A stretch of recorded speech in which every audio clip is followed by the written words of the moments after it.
Today, let's learn the chapter The Address by Marga Minko from Class 11 Snapshots.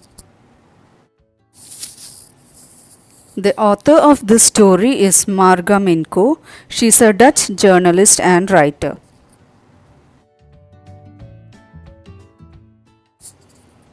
Introduction. The story centers around a daughter who goes in search of her mother's belonging after the war in Holland. She finds all the objects which arouse memories of her earlier life. However, she decides to leave them behind and resolves to move on. Here is a summary of the chapter. Mrs. S.'s daughter visits Mrs. Darling's house after the Liberation War in Holland. She remembers the address, therefore reaches there and meets a woman, Mrs. Darling, whom she knows very well. To her surprise, Mrs. Darling, who was a frequent visitor to their home before the war, refuses to recognize her. The narrator introduces herself again and again, but all in vain. Mrs. Darling is wearing a green knotted cardigan, which was once used to be owned by Mrs. S., her mother. The narrator wants to talk to Mrs. Darling, but the latter turns a blind eye and shuts the door on her face.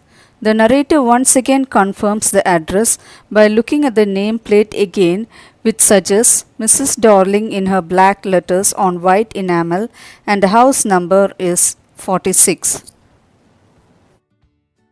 Having been dejected by Mrs. Darling, the narrator walks slowly to the station. While walking down, she recalls the moments spent with her mother and the time when things had started disappearing from her room as well as home. When enquired, her mother told her about Mrs. Darling, who was an old acquaintance whom she had not seen for years, but suddenly she had turned up and renewed her contract with her mother. The narrator's mother also adds that every time she leaves there, she takes something home with her. According to her mother, Mrs. Darling had taken everything, starting from antique plates to the crockery used at their home. In short, she would insist to give all those things in order to save them from the war. According to her mother, she would carry a full suitcase or a bag stuffed with those household things.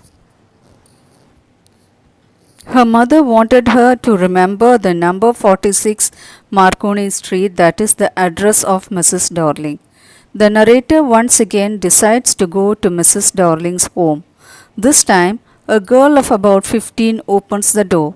The narrator inquires if her mother was at home.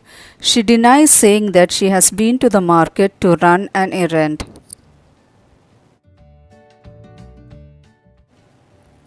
The narrator enters her house and sees an old-fashioned Hanukkah candle holder, wooden tablecloth, teapot, spoons, and many things which once belonged to her mother. She even feels the burn mark which is still there on the tablecloth. Seeing the things placed in a distasteful manner and feeling that they have lost contact with her mother, she decides to leave the house. Soon she realizes that she has to catch her train.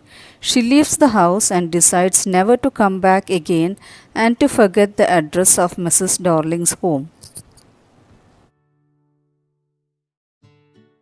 Let's look at the questions and answers. Question number 1. Why did the narrator go to number 46 Marconi Street? Answer.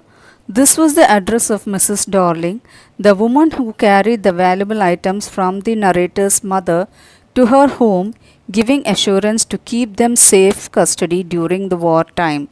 Before dying, the narrator's mother gave this address to the narrator, so the narrator went there to claim the belongings of her mother. Question number 2. Of all the things I had to forget, that would be the easiest. What does the speaker mean by that? What is its significance in the story? Answer. The word "that" here stands for the address of Mrs. Darling, that is number 46 Marconi Street. It is significant because the address was very important for the narrator in the beginning of the story, although at the end she resolves to forget it as she wants to break off with the painful past and move on with the present into the future. Question number 3. Comment on the significance of the title of the story, The Address. Answer. The narrator and her mother were victims of war. They had to flee from their house, leaving all their nice belongings with Mrs. Darling after getting an assurance for the safe custody of the things during the war. When the war was over, the narrator went to Mrs. Darling's address in search of these things with which the fond memories of her mother were associated. Mrs. Darling pretends not to recognize her, nor did she show any intention of returning those articles. Sadly, then, the narrator feels this address has no meaning at all, as the precious memories of the true owner were no longer cherished at their new address. Hence, the title, The Address, is quite appropriate and bears a definite meaning for the story.